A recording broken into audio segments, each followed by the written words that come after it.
Last Friday, my wife Emma and I decided to have dinner at a nice restaurant. It had been a long week, and I was looking forward to a quiet evening with just the two of us. I had even made an effort to choose a place that had the kind of atmosphere she liked: dim lighting, soft music, a menu with just enough variety to keep things interesting without being overwhelming. I wanted it to be one of those nights where we could just sit together, enjoy our food, and talk without the distractions of work, chores, or anything else. But before we left, Emma casually mentioned that she had invited her best friend Sarah to join us. I was surprised, though not entirely shocked. Sarah had a way of inserting herself into our plans, especially when it involved going somewhere nice. I wasn't thrilled about it, but I also didn't feel like arguing. If Emma wanted her there, so be it. I told myself I could still enjoy the night, even if it wasn't exactly what I had in mind. When we arrived at the restaurant, Sarah was already waiting at the table. She greeted Emma with her usual enthusiasm, completely ignoring me at first, which was typical. Sarah and I had never been particularly close. She tolerated me because I was Emma's husband, and I tolerated her because she was Emma's best friend. That was the unspoken agreement between us. As we settled in, the conversation flowed mostly between Emma and Sarah. I chimed in here and there, but for the most part, I just focused on my food. I had learned long ago that whenever Sarah was around, I was more of a spectator than a participant. She had a way of dominating conversations, talking about herself, her work, her latest drama, always making sure she was the center of attention. And Emma, being the kind-hearted person she was, always indulged her. The food was good, the atmosphere was pleasant, and despite Sarah's constant chatter, I was managing to enjoy myself. But then the check arrived. Without thinking much about it, I pulled out my card and placed it on the table. It was just a habit at this point: whenever Emma and I went out, I always paid. I had no problem covering our dinner. But then, out of the corner of my eye, I noticed Sarah sitting back in her chair with her arms crossed, a smug little smile on her face. "Oh, I thought you were already paying for everyone," she said, as if it were the most obvious thing in the world. I blinked, momentarily caught off guard. I had never once paid for Sarah's meal before, so I had no idea where this assumption was coming from. But I stayed calm and simply replied, "No, I'm just paying for Emma and me." That should have been the end of it. A normal person would have just nodded and grabbed their own wallet. But not Sarah. Instead, she gave me this incredulous look, like I had just told her I was leaving her stranded in the middle of nowhere. And then she laughed, loud enough that a couple of nearby tables turned to glance in our direction. "Wow, I didn't know you were so cheap." For a moment, I just stared at her, trying to process what I had just heard. Cheap? Because I wasn't paying for her dinner? Because I wasn't covering the bill for a person I hadn't even invited? I could feel the irritation bubbling up, but I wasn't about to let her get under my skin. I smiled and said, "I didn't know you were so entitled." That wiped the smug expression off her face immediately. She went red, her jaw tightening. I could tell she wasn't used to being called out like that. She wasn't expecting me to push back. But instead of backing off, she doubled down. She scoffed and said something about how she had just assumed that since I was already paying, it wasn't a big deal. As if my money was just lying around waiting to be spent on her. As if I was being unreasonable for not wanting to foot the bill for a third person. I wasn't interested in arguing, but I also wasn't going to let her guilt trip me into paying. "I don't pay for random people's dinners just because they showed up," I said, keeping my voice even. She made a face, like she couldn't believe I had just said that. Emma, who had been silent the entire time, shifted uncomfortably in her seat. I could tell she was hoping this would blow over, that I would just cave and pay to avoid the awkwardness. But I wasn't going to do that. If Sarah wanted to throw a tantrum because she had to pay for her own meal, that was her problem, not mine. Eventually, Sarah huffed and pulled out her wallet, muttering under her breath the whole time. She handed the waiter her card with an exaggerated sigh, as if this was some great injustice she was being forced to endure. I ignored her, finished my drink, and waited for the bill to be settled. When we left the restaurant, Emma was quiet. I could tell she was upset, but I didn't say anything right away. I figured she just needed a moment to process what had happened. But as soon as we got home, she turned to me with a look of disappointment. "You were really rude back there," she said. I frowned. How was I rude? You humiliated Sarah in front of everyone, she said, crossing her arms. You could have just paid and avoided all of this. I couldn't believe what I was hearing. So I'm supposed to pay for her just because she expects it? That's not how this works. Emma sighed, clearly frustrated. You didn't have to make a scene. I shook my head. I didn't make a scene. Sarah made a scene when she assumed I was paying and then tried to shame me when I said no. Emma didn't have a response to that. She just looked away, chewing on her lip like she was trying to figure out how to argue her point without admitting I was right. I wasn't trying to pick a fight with her. I understood that Sarah was her best friend, and she didn't want to see her embarrassed. But I wasn't about to let someone manipulate me into paying for something I had never agreed to. If Emma had told me in advance that she wanted me to cover Sarah's meal, maybe we could have discussed it. But springing it on me at the last second and expecting me to just go along with it? No. I ended up sleeping on the couch that night. Not because Emma kicked me out, but because I needed some space. The whole thing left a bad taste in my mouth.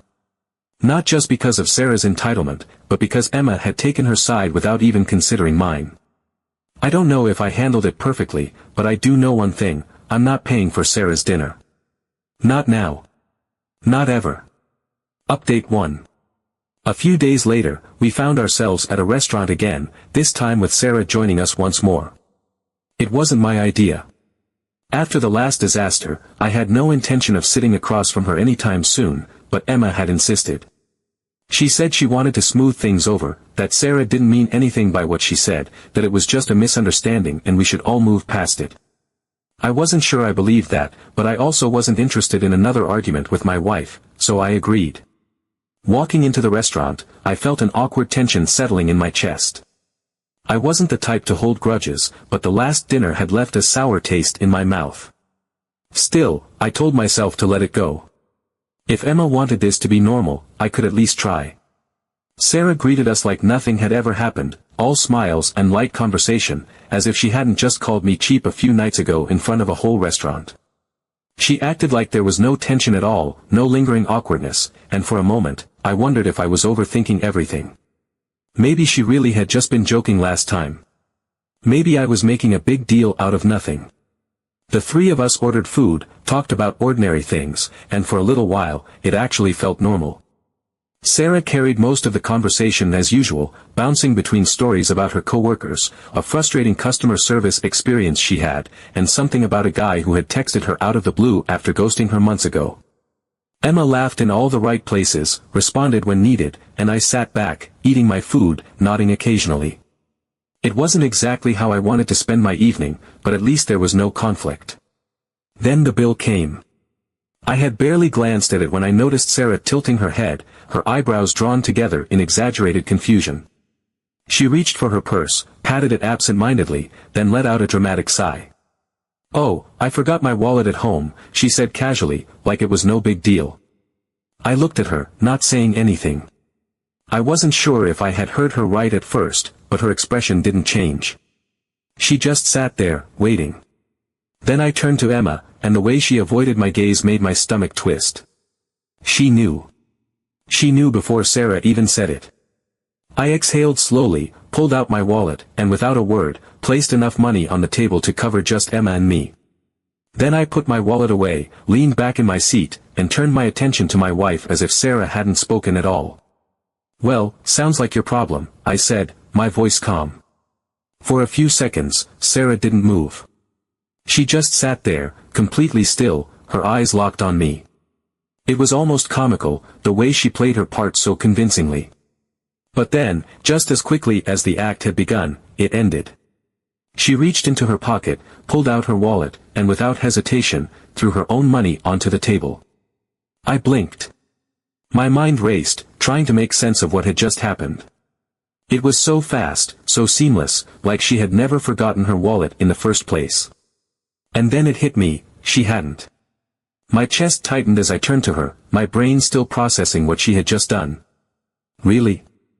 I asked, not because I needed an answer, but because I needed confirmation that she was actually as ridiculous as I thought she was. She smiled, and that smug little look was back on her face, the same one she had given me the last time. "It was a test," she said easily. "I wanted to see how cheap you were. You failed." For a second, I couldn't even react. It was like my mind had short-circuited. She had planned this. She had sat there, looking me in the eye, and deliberately lied just to see if I would pay for her. And when I didn't, when I refused to play into her entitled little game, she acted like I was the one in the wrong. I let out a breath, forcing myself to stay calm.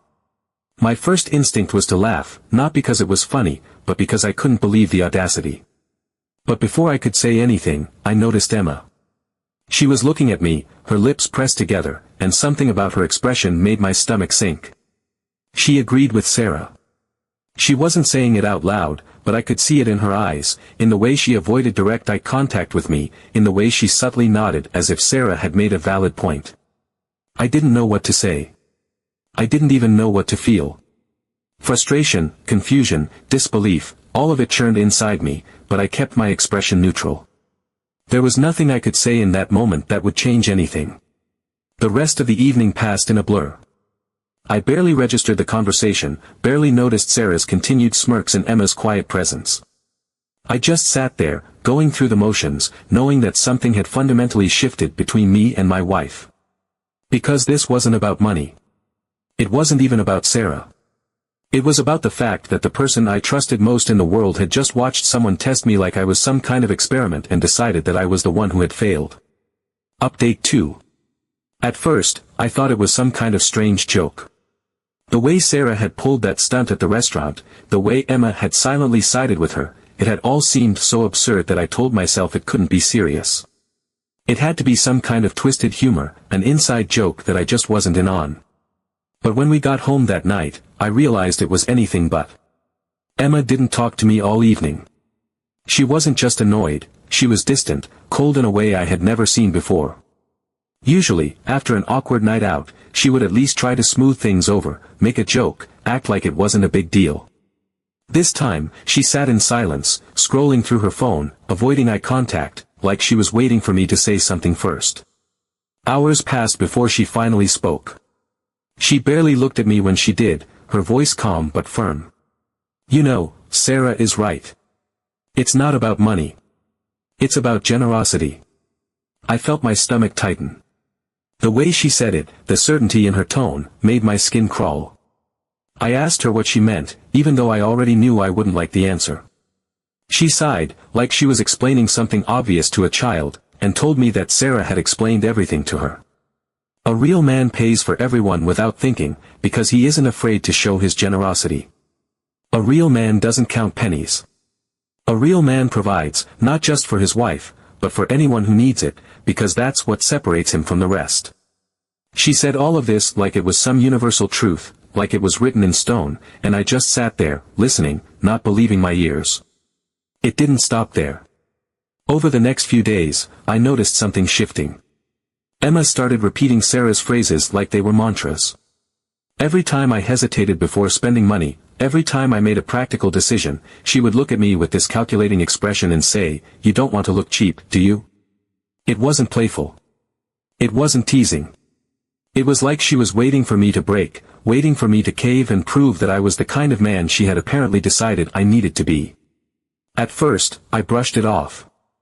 I thought she would snap out of it, that this was just Sarah's influence lingering a little too long. But then I started noticing other things. The way she would bring up random stories about men who took care of things, without hesitation. The way she started comparing me to other people, old friends of hers, strangers in passing. It wasn't outright criticism, but it was always framed in a way that made me feel like I was falling short of some new, impossible standard. Then I found out the truth. Sarah wasn't just some opinionated friend with a warped perspective on gender roles. She was a psychologist. She had been testing me from the very beginning.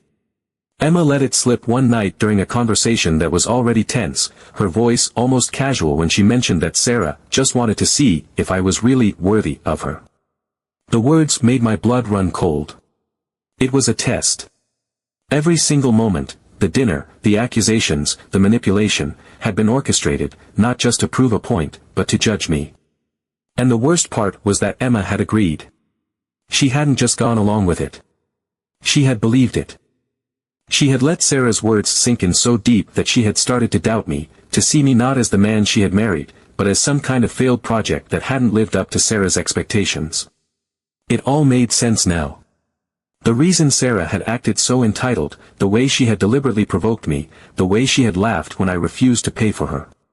It had never been about the money. It had been about control, about seeing if I would bend under pressure, if I would conform to some idea of masculinity that Sarah had planted in Emma's head. I tried to push it aside, to remind myself that Emma was still the person I had built a life with, that this was just some temporary influence, something she would wake up from once she realized how insane it all was. But the doubt lingered. The way she spoke to me changed. The way she looked at me changed. It was like she had been rewired, like she had been convinced that I wasn't enough, and that she deserved something better. One night, I couldn't take it anymore. I asked her directly if she really thought Sarah knew me better than she did. She didn't answer right away. She turned away, hesitating just long enough for me to feel it in my gut. Then she said, quietly, "I just don't want to be with someone who isn't generous." That was it. That was the last straw. I didn't argue. I didn't yell. I didn't try to defend myself. There was nothing left to say. If she had let Sarah poison her view of me so completely, if she had allowed herself to believe that some outsider knew more about her own husband than she did, then there was no fixing this. The next day, I packed my things and moved in with a friend. There was no dramatic goodbye, no attempt to talk me out of it. She just watched, arms crossed, lips pressed together, her silence saying everything. I could tell she thought I was proving her right. That I was just running away instead of proving my worth. But I didn't care. I had spent enough time trying to meet expectations I never agreed to. I wasn't going to spend another second proving myself to someone who had already decided I had failed. Update 3. A week passed. I didn't write to Emma, and she didn't reach out either. There was no dramatic breakup scene, no desperate messages, no attempts to argue. Just silence. I wasn't sure what I had expected, anger, regret, relief. But in reality, all I felt was exhaustion. I had spent too much time trying to understand how my marriage had unraveled over something as ridiculous as a fabricated test of my generosity. I didn't have the energy to keep dwelling on it. But today, my phone rang. I glanced at the screen and saw Emma's name. I hesitated before answering, half expecting another round of accusations or another attempt to justify what had happened. Instead, the first thing she said was, "I was wrong." Her voice was quiet, stripped of the certainty she had spoken with before. I stayed silent, waiting for her to continue. She took a breath and told me what had happened. Sarah had offered to introduce her to someone, her ex-boyfriend, someone she described as very generous, someone who would take care of her without hesitation. The way Sarah framed it was almost like she was doing Emma a favor, like she was setting her up for something better, something more deserving. Sarah had told her outright that she needed someone who wouldn't make her worry about money, someone who would pay for her, for them, for everything, because that's what a real man does. I could hear the frustration in Emma's voice as she spoke, the way the realization had hit her all at once. Sarah had never cared about her happiness. She had never cared about our marriage. All she had wanted was to break something, to prove a point that only existed in her own mind. The test hadn't been about me at all, it had been about control, about seeing how far she could push Emma, how deeply she could plant doubt until it became reality. And the moment Sarah thought she had won, the moment she saw Emma without me, she had wasted no time trying to replace me. Emma had turned her down immediately, but it was Sarah's reaction that sealed everything. There was no concern, no understanding, no sadness for a friend going through a difficult time. There was only one final, dismissive remark, "Well, I told you your boyfriend was cheap." That was the moment it all became clear. The words hit differently this time, stripped of the manipulation, the twisting logic, the false wisdom she had been feeding Emma for weeks. There was no deeper meaning, no life lesson to be learned. It was just an insult, one last attempt to make her feel small. For the first time, Emma saw Sarah for what she really was. We met for coffee later that day. It wasn't an emotional reunion. It wasn't dramatic or filled with apologies and promises. It was quiet, measured, the kind of conversation that happens when two people have both been through something that changed them. She looked different, not physically, but there was something in her expression, in her posture, in the way she spoke. She looked tired but clear-headed in a way she hadn't been in weeks. For the first time in a month, there was no doubt in her eyes, no uncertainty hanging between us like a weight neither of us knew how to lift. She told me she wanted to make things right. She wanted to undo the damage, to prove that she hadn't chosen Sarah's manipulations over me, that she wasn't that kind of person. I wasn't angry. That feeling had passed days ago, replaced by something quieter, something heavier. I just told her the truth, that trust is something that needs to be rebuilt, not restored overnight. It was never about money, and it was never about generosity. It was about believing in each other, about knowing that we were on the same side, and for a while, she hadn't been. Sarah is no longer in her life. Emma cut contact the same day, deleting her number, blocking her on everything, walking away from a friendship she had once thought was unshakable. It wasn't easy for her, losing a best friend never is, even when that friend turns out to be toxic, but she didn't hesitate. There was nothing left to salvage. Now, we're back together, but without the people who think they have the right to dictate what's right for us. Without the voices that try to twist the simplest things into something they're not. It took losing each other, if only for a short time, to understand what mattered. And you know what? That was an important lesson for both of us.